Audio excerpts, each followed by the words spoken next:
Na popote pale ulipo mtazamaji, kutoka hapa katika jiji la Nairobi, ambapo kwa sasa tunapeperusha matangazo haya moja kwa moja, ikiwa ni saa 1 kamili saa za Afrika Mashariki. Sauti hiyo ni ishara tosha kwamba imetimu wakati wa kukujuza ni yepi ambayo tumekuandalia kwenye taarifa za upeo wa TV47 kwa mapana na marefu. Mimi ni mtangazaji wako Paul Kirobi, mfasiri kwa lugha ya ishara anafahamika kama Catherine Simaloe, lakini nitakuwa na kupasha mengi zaidi kwenye taarifa za upeo wa TV47, lakini kwa sasa wacha tupate vidokezo.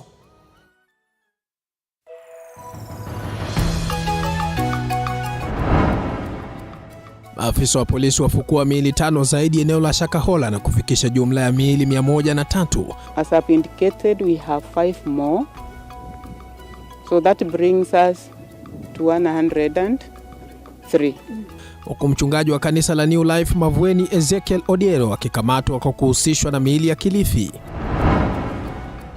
Watu zaidi ya 300 kufikia sasa hawajulikani walipo. As of yesterday evening, we had reported 314, but today morning we recorded 8 more people who are seeking their family members. Kenya Red Cross ikisema inaendelea kukusanya taarifa baada ya miili 3 kuendelea kufukuliwa eneo la Shakahola. Na watu 9 wanaohusishwa na kesi ya kupasuka kwa bwawa la Patel eneo la Solai Naivasha na kusababisha maafa na uharibifu wapatikana na kesi ya kujibu. I therefore make a finding in totality that all the accused persons have a case to answer.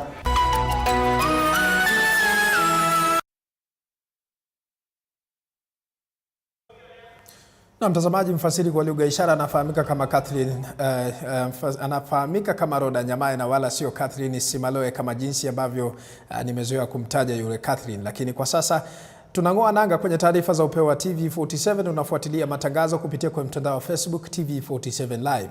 Ikiwa ni siku ya 7 ya zoezi la kufukuliwa kwa miili katika msitu wa Shakahola, miili 5 zaidi imefukuliwa leo na kufikisha miili 103 iliyofukuliwa. Mwanahabari wetu Sharon Baranga amepiga kambi eneo la Shakahola na kwa sasa anaungana nasi moja kwa moja atupe taswira hali halisi. Sharon, hujambo? Ni yepi mapya kutoka eneo hilo la Shakahola, kaunti ya Kilifi? Jambo. Hali niliposimama ndipo kituo kilichowekwa na serikali ili kuweza kupokea habari zozote zinazotokana na Shakahola. Kwa upande wangu wa kulia ndipo msitu wa Shakahola unapoanzia na ndipo tuko na shughuli yote inayoendelea kufukua miili ya watu ambao walikuwa wafuasi wa Paul Mackenzie. Kama unavyoona ni giza kimeingia na hapa kuna ile curfew iliyotangazwa na waziri wa usalama Kithure Kindiki. Kwa sasa tuko na maafisa wa polisi ambao wameshika doria hapa na kila gari linalopita hapa lazima lisimamishwe kisha mtu ajieleze kuwa anafanya nini nje wakati ambapo curfew imeanza. Na curfew yenyewe ilikuwa inaanza kuanzia saa 12 jioni hadi saa 12 asubuhi. Hapo awali tulikuwa katika kituo cha kunakili habari kwa waathiriwa waliotoweka kilichowekwa na shirika la Msalaba Mwekundu katika chumba cha kuhifadhi maiti cha Malindi, na hadi sasa watu walioripotiwa au kurekodiwa ambao hawajulikani waliko ni 360 na kati yao watoto ni 198. Wengi walioathirika kutokana na dhehebu hili la Paul Mackenzie ni watu kutoka kaunti za Vihiga, Taita Taveta, Kisumu, Nairobi, na pia kuna raia wa nchi za kigeni walioripotiwa kuwa hawajulikani waliko, nao wanatoka nchi za Tanzania, Uganda na Nigeria. Hapo awali tuliweza kuzungumza na kamishna wa Pwani Roda Onyancha aliyetueleza kuwa hadi sasa miili 103 zilipatikana. Hii ni baada ya miili 5 kufukuliwa hii leo. Hakuna aliyeokolewa leo na hakuna aliyekamatwa leo. Hapo awali kuna wanaharakati waliokuwa wakijaribu kuona kama wanahabari wanaweza pata nafasi ya kufika pale katika eneo la Shakahola ambapo shughuli hii yote inaendelea. Na hebu tusikize mwanaharakati huyu Mathias Shipeta alikuwa na yapi kusema kutokana na wanahabari kutoruhusiwa kufika katika msitu huo. But we are very concerned that the government has decided to shut Shakahola, all that place, and put a curfew for 30 days. What is the motive of the security to do such a thing like that? We suspect probably out of those graves, probably they are graves of alleged terrorists, which were buried maybe 2-3 years ago. Now, if they unearth and the DNA prove that these skeletons don't belong to the church, so it will raise a lot of question. Unless the government tells us why they are shutting media, civil society, and all other players, this is a national concern, and everybody is concerned, not only in Kenya, but the whole world. So we are urging, we know the intention of CS Kindiki. I'm sure that his intention is good, but we have the problem with the security organs, which are heading this investigation. Please open it up. Let the media be present so they can inform the public what is going on. Otherwise, anything that comes from the police, people will put question mark because people don't trust police. In fact, this country, people don't trust anybody. Don't trust themselves, don't trust politicians, don't trust the government. So let the media be there and the civil society so they can relay this message. Mapema leo pia tuliweza kuzungumza na mshirikishi wa shirika la Msalaba Mwekundu Hassan Musa aliyetueleza kuwa shughuli ya upasuaji wa miili iliyofukuliwa katika eneo hili la Shakahola bado haijaanza, lakini mipango inafanywa ili shughuli hiyo ianze na familia ambazo wanatafuta wapendwa wao wataweza kupata habari kamili kuhusiana na yaliyotukia hapa. Kwako Kirobi. Na asante sana Sharon Baranga, moja kwa moja akiwa katika kaunti ya Kilifi katika kijiji cha Shakahola ambapo shughuli nzima imekuwa ikiendelea mchana mzima. Kwa sasa tunaangazia taarifa nyingine sawia na hiyo ambapo kasisi maarufu Ezekiel Odero wa kanisa la New Life iliyoko Mavueni katika kaunti ya Kilifi amekamatwa na kufikishwa mbele ya DCI jijini Mombasa ili kufanyiwa uchunguzi zaidi kuhusu mafunzo ya kanisa lake. Kulingana na kamishna mkuu wa Pwani Rhoda Onyancha, kasisi huyo vile atachunguzwa kwa madai ya vifo vingi vinavyoripotiwa karibu na maeneo ya kanisa lake. Kanisa sasa limefungwa huku wafuasi wake wakiondolewa. Paul Muniu anatuarifu mengi zaidi. Siku moja baada ya waziri wa usalama wa ndani Kithure Kindiki kutangaza kuwa huduma ya kitaifa ya polisi ingechunguza baadhi ya makasisi ambao wanakisiwa kuendesha mafundisho ya kiinjili kinyume na sheria, kasisi maarufu Ezekiel Odero wa kanisa la New Life iliyoko Mavueni kaunti ya Kilifi sasa amekamatwa ili kufanyiwa uchunguzi zaidi sawia na kinachomkabili mwenzake wa kanisa la Good News International Paul Mackenzie. Kulingana na kamishna mkuu wa ukanda wa Pwani Rhoda Onyancha ambaye alitoa taarifa hiyo kwa vyombo vya habari, mhubiri Ezekiel Odero atachunguzwa kwa madai ya vifo vingi vinavyoripotiwa karibu na maeneo ya kanisa lake. On allegations of the deaths that have been occurring at his premises and reported in various mosques or institutions. Afisi ya mpelelezi wa makosa ya jinai Kilifi ilikuwa imemwalika kasisi Ezekiel siku ya Jumatano kuandikisha taarifa kuhusu uhusiano wake na mchungaji Mackenzie. Zaidi, kikosi hicho cha DCI kilifanya ukaguzi wa chumba cha kuhifadhia maiti cha milele kilichoko karibu na kanisa lake, kuwahoji wasimamizi wa chumba hicho kuhusu idadi ya maiti iliyohifadhiwa humo kutoka eneo la makazi ya kasisi Ezekiel Odero. We've also taken action and closed down the prayer center going forward. So we are urging and giving information to the public that prayer center has been closed down and whoever was in there has been cleared out. Alipofikishwa katika kituo kikuu cha polisi Mombasa, alipokelewa na afisa wa upelelezi wa jinai ambaye hakumtaka kuzungumza na wanahabari, ila wakili wake Jared Agolo alikuwa na haya ya kusema. It's fine, it's okay, it's cooperating with them. And we are waiting for them to tell us what they are deciding to do. So no charge exists. I have no idea what they can come up with. As I told you earlier, they are fishing. Fishing, you know what you're trying to look for, what you don't even know. Wanaharakati wa haki za kibinadamu kutoka shirika la Muhuri pia wamependekeza uchunguzi zaidi kufanyika bila ubaguzi wowote. Hawa mapasta ni rafiki zake Gachagua na Ruto, kumbukeni.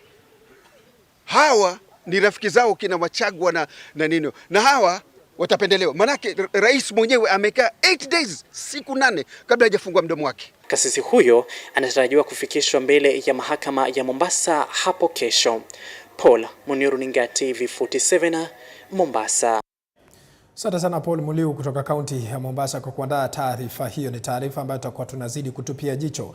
Kwingineko ni kwamba visa vya mili vinavyoendelea kushuhudiwa katika eneo la Shakahola katika kaunti ya Kilifi vimezua mjadala mkali nchini, kuanzia kwa serikali ya kitaifa, viongozi wa kidini na wananchi wa kawaida, huku hatua za kisheria zikichukuliwa kwa wale wanaokisiwa kuhusika na kitendo cha Paul Mackenzie cha kuwashawishi wafuasi wake kufunga hadi kufa. Gilbert Nalwa ana mengi zaidi. Hali hii ya kutatanisha katika kaunti ya Kilifi ambapo miili zaidi ya 90 imefukuliwa imezua mjadala mkali nchini kuhusu ni jinsi gani mhubiri tata Paul Mackenzie aliweza kuwashawishi wafuasi wake kufunga hadi kufa na kuzikwa bila ufahamu wa asisi husika za serikali.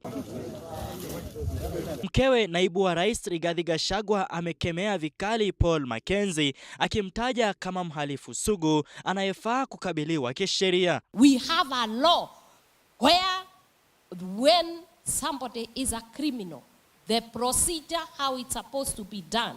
But we cannot stand there and say because one Christian has been caught in a certain compromising position, so the whole body of Christ must be condemned.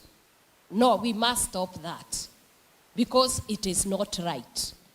Criminal is a criminal, a terrorist is a terrorist, a murderer is a murderer. Just take the murderer, let them go through the law and let them be prosecuted. Viongozi wa kidini katika kaunti ya Busia wakiongozwa na Askofu Samuel Welimo, ambaye pia ni mwenyekiti wa viongozi wa kidini eneo la Magharibi, sasa anataka viongozi wa serikali kuwajibika na kuzuru makanisa yaliyoko maeneo yao ili kufahamu mienendo ya kanisa hizo na jumbe zinazohubiriwa. Ningeomba wa administrators wote wa Kenya, especially assistant chiefs and chiefs, wachukue nafasi hata siku Jumapili moja watembelee kanisa moja.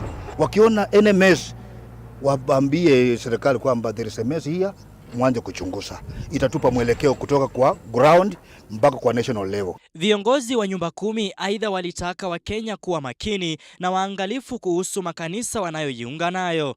Don't rush to any place because people are prayer people. Kufunga kuko, lakini sio wakati ambapo mtu anafunga anaambiwa funga paka ukufe. Haiwezekani waambiwe funga paka ukufe.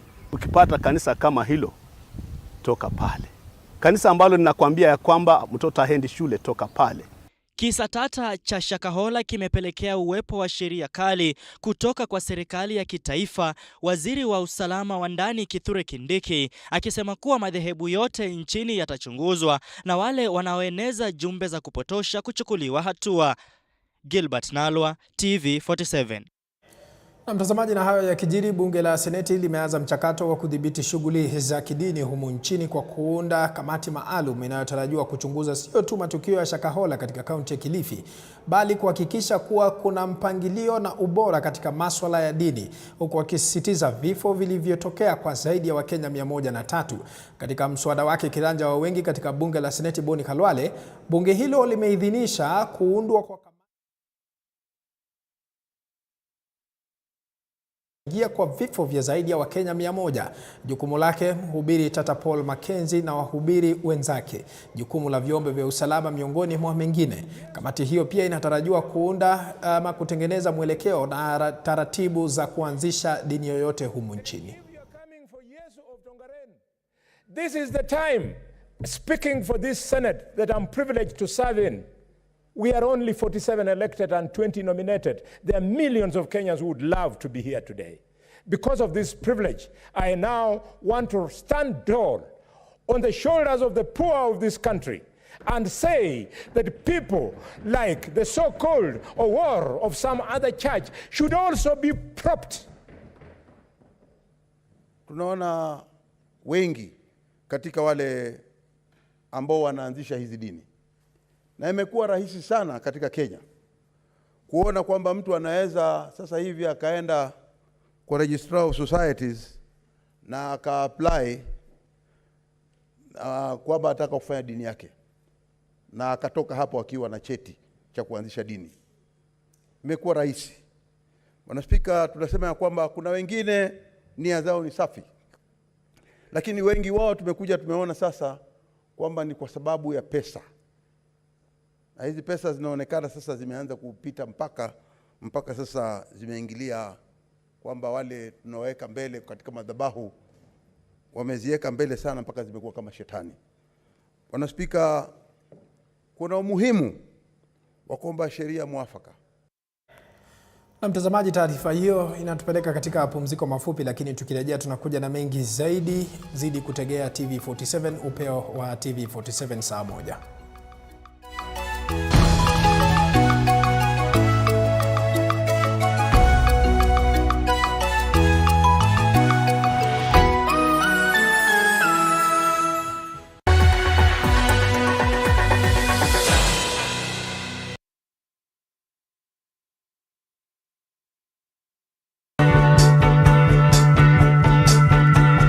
Wakati mwingine kama weekend, mimi najiachilia. Hata ukumbuki history. Nikifika watu wangu wakinipokea na kupokeleka. Umeset the mood. Nimeset the mood. Naweza kupokeleka. Nikitumai kwamba mzima popote pale ulipo, nikikukaribisha katika kipindi Mfahamu Kiongozi. Jina langu Elizabeth Mutuku, na katika kipindi Mfahamu Kiongozi tunakupa nafasi kutangamana nao kila siku ya Alhamisi kuanzia saa 1:30 kuendelea siku nyingine. Tutapatana papa hapa umjue kiongozi mwingine. Jiunge nasi toka hapa hadi ufuoni mwa bahari. Meli yetu itakapotua nanga kwa uhondo ribo ya riwaya hii Mwisho wa Kosa. Monica.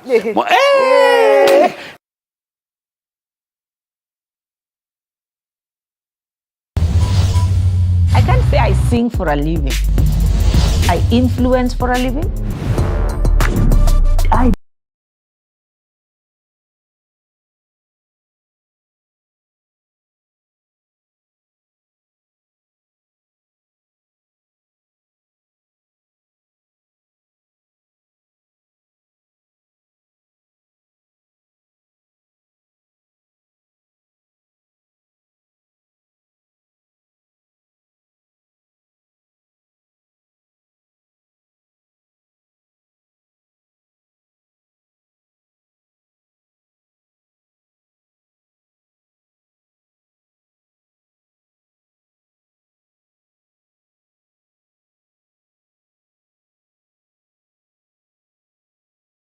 Lililoko katika kaunti ya Nakuru, vilevile kusikizwa kwa mashahidi kwa zaidi ya miaka 5. Sasa mahakama ya Naivasha imeamuru kuwa watu 9 walioshtakiwa wana kesi ya kujibu. Mwandishi wetu Willy Dennis Njiru anatuarifu mengi zaidi.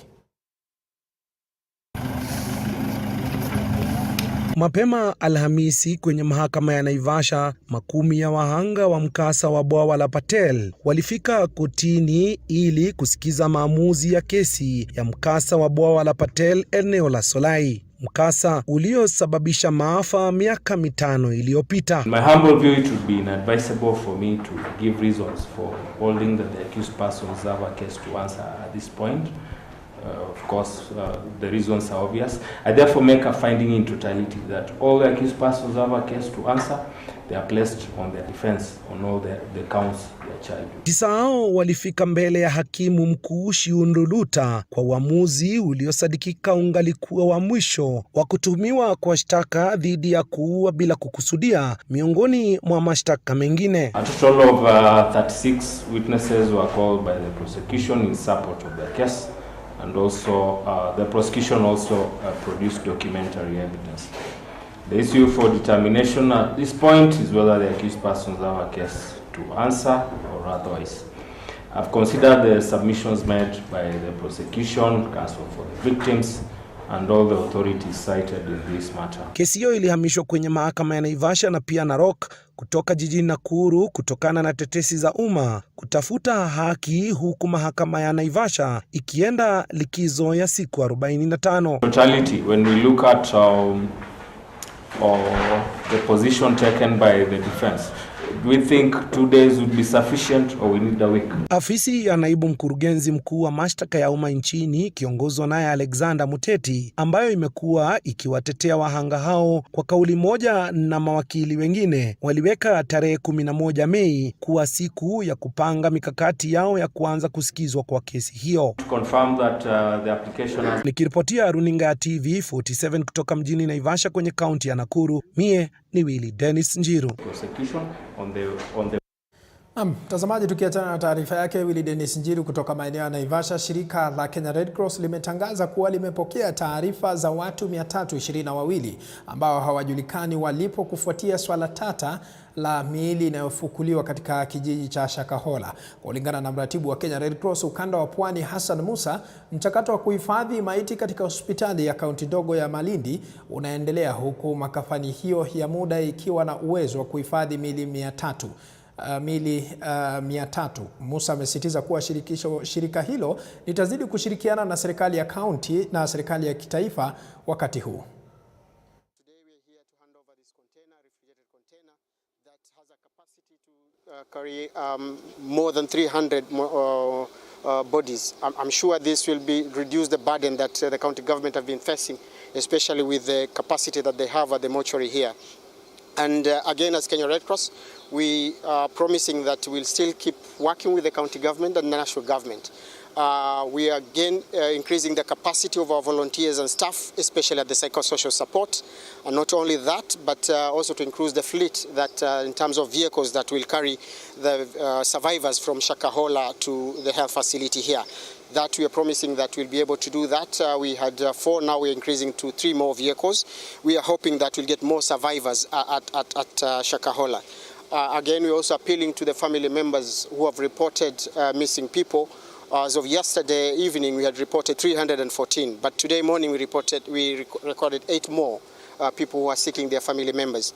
We are appealing to the family members who are actually looking for their people that to be patient enough, because this is an exercise that will take a little bit longer, and give county government and the national government time to be able to identify, for us to be able to identify the victims or the survivors of this incident. Na mtazamaji, tukiachana na taarifa hiyo, kwa sasa tunazamia masuala ya siasa, ambapo chama cha COP chake aliyekuwa gavana wa kaunti ya Pokot Magharibi John Lonyangapuo kimeuacha muungano wa Azimio la Umoja One Kenya na kujiunga rasmi na muungano wa Kenya Kwanza. Kwenye hafla iliyoshuhudiwa na vyama vingine vikiwemo ANC na Ford Kenya, Lonyangapuo pia alitia saini mkataba wa muungano baada ya uchaguzi hii leo na chama cha UDA. Lonyangapuo amesema kwamba kufuatia kukamilika kwa mkataba wa muungano wa miezi 3 baada ya uchaguzi mkuu, sasa wako huru kuondoka Azimio baada ya uchaguzi mkuu wa Agosti mwaka jana. COP kiliazimia kufanya kazi na Rais William Ruto. Katibu mkuu wa chama cha Ford Kenya John Shikati akishikilia kwamba chama cha Ford Kenya hakitavunjuliwa kama ilivyopendekezwa na Cleophas Malala, bali wote wanashirikiana kutimiza ahadi ya Kenya Kwanza. The leadership of Kenya Kwanza Alliance and the Kenya Union Party have expressed their enthusiasm and optimism regarding this coalition. They believe that this alliance will amplify the voices of the people, promote inclusivity, and lay a foundation for a brighter future for Kenya. That after consulting with our voters, it became apparent that for this nation to proceed, we must shed all our desires whatsoever. As long as the law has procured a president, procured a government, we rally behind, even if you have your own disputes whatsoever. That is what we believe in. So the moment that time came, we have begun to associate, we have begun to work. We also initiated the process of writing to the registrar. I mean, if you want to know, you will be, I don't know whether you have checked, you are free to check. So to me, that's not the issue. The issue is that do we know what we have done? Yes, which we think we know. And all the members gave us that opportunity.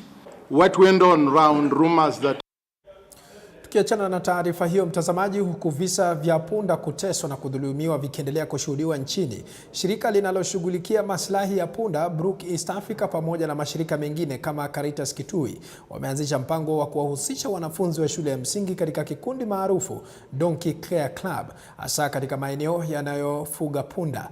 Kupitia mpango huu, wanafunzi wa shule ya msingi ya Tulimani katika kaunti ya Kitui sasa wamefaidika na mafunzo haya, huku mkufunzi wa kikundi hicho akisema kwamba wanafunzi sasa wamefahamu umuhimu na haja ya kumtunza punda. Aidha, shirika la punda Brook East Africa linasema kwamba ni rahisi kufunza wanafunzi wachanga kuhusu masuala ya utunzaji wa wanyama kuliko watu ambao wamekomaa.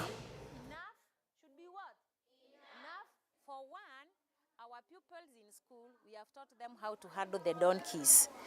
Right now, even those who have left in class 8, they know how to handle the donkey, to take care of the donkey. They have come to realize that this is a domestic animal which needs care and protection from the people living with it.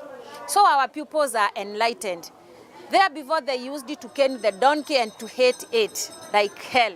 But today, when they see you trying to beat the donkey, they become very hungry and they stop you and tell you whatever you are doing is not good. So we appreciate them.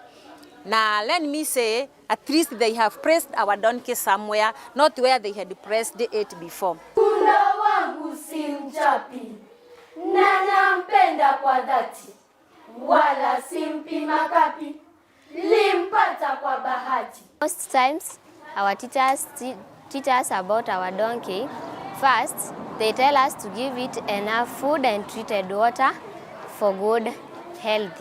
If we introduce animal welfare trainings in our curriculum, we will be able to nurture a culture of care among kids at a very tender age.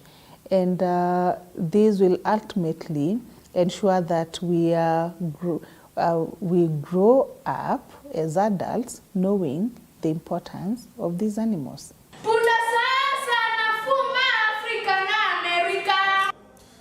Naam, kwa sasa mtazamaji, tunaingia michezoni ambapo huku michezo ya shule ya sekondari za muhula wa kwanza nchini Kenya ikiendelea, Butula walioshinda mechi zote za makundi.